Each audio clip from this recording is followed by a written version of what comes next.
people of color.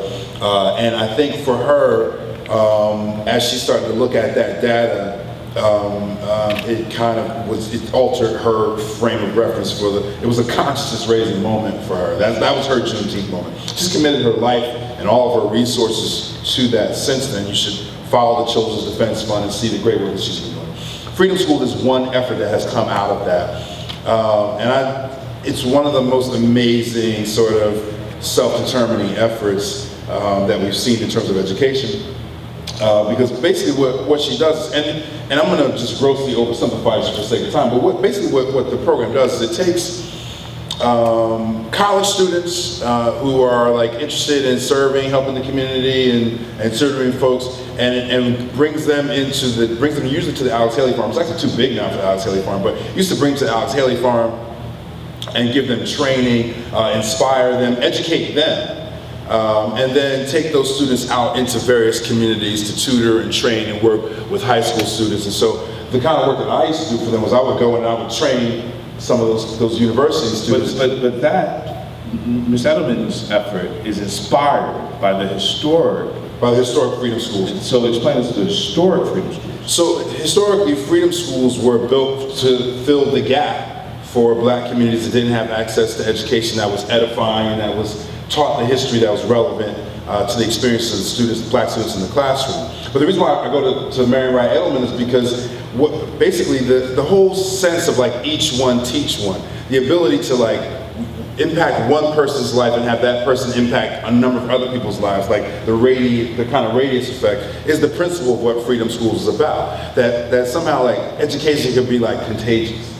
And that if you inspire a young person and teach a young person, give them the tools, that it's a liberating, that it has a liberating effect. And so the Freedom Schools and the Children's Defense Fund are linked in that way. But one of the things to think about in terms of just the history of education is that the conceptualization of public education as a civil right is something that comes out of the Black community. I mean, you could argue that modern public schools as an institution in our society is something that comes out of movement efforts started and sustained by Black folks. And so you can put public schools, generally speaking, freedom schools, Children's Defense Fund, and other efforts, all those things that come out of our community committed to education. I follow them kind of under the same. But that's interesting. You should mention that as it relates to public education emanating out of the experience of African Americans. Because here in Florida, Senator Bullard, you're familiar with our public school system in Florida. For those who may not know, was started by a Black man. He was a secretary. He was a Secretary of State at one point in time, Senator Bullard. I can't think of his name right now, but he was a part of the Reconstruction of Florida during that time in the 1880s. He rose to be the Secretary of State, a Black man in the 1880s during the Reconstruction period, where many African Americans held prominent positions. You know the story, Senator? Yeah, that would be Jonathan Gibbs. Yes, absolutely. Who was one of the co-founders of Florida A&M University. In case you aren't familiar with that wonderful institution, pioneer, Mr. Nolan, a tremendous jewel in the cap of African American education. You got me, man. You got me. I'm just saying.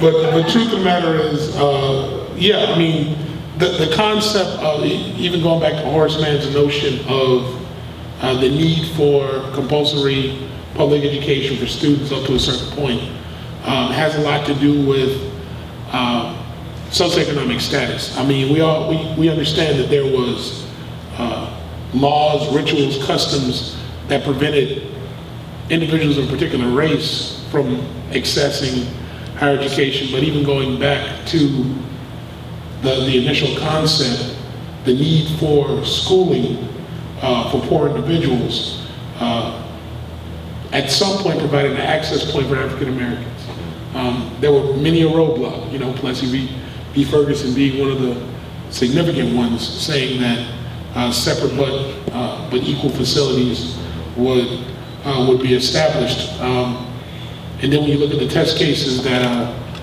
Dr. Charles Hamilton Houston would look at, that ultimately would lead to Brown v. Board of Education, some of those test cases right here in Florida.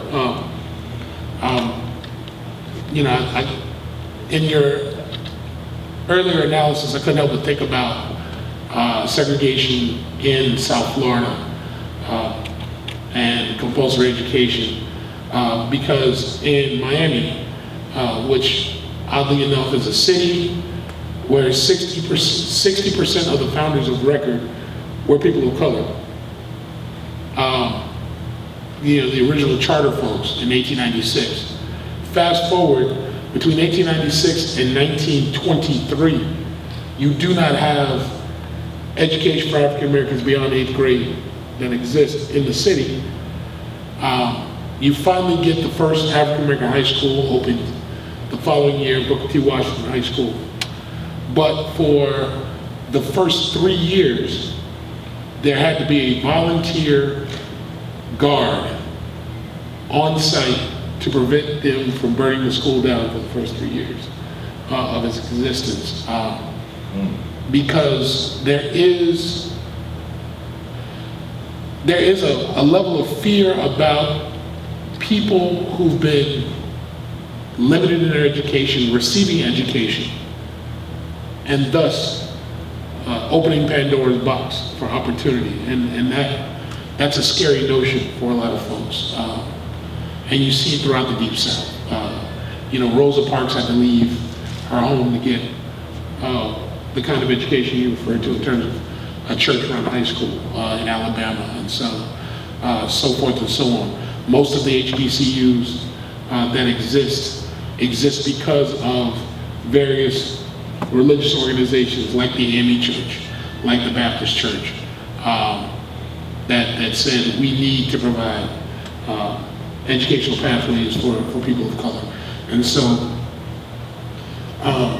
you know, sorry for taking everyone on that historical journey, but we need to understand exactly what it is that we're dealing with, and more importantly, how easily that can slip away, how easily that can regress when no one is minding the storm.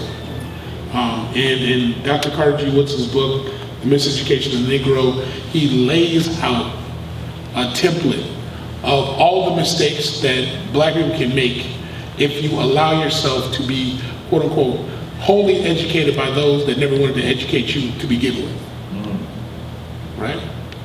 Yet, none of us go back and reread that. None of us go back and take into account the lessons that Dr. Woodson laid out that are substantive today. And so now you fast forward to 2015 and you actually have folks, you know, African Americans giving critical critiques of the necessity of the HBCU in common everyday America. Think about that. You have now black people saying, is there still a need for a predominantly black school? Or because Brown v. Board of Education happened 60 years ago, why are we still having the fight about education? Because if you want to get it, it's out there.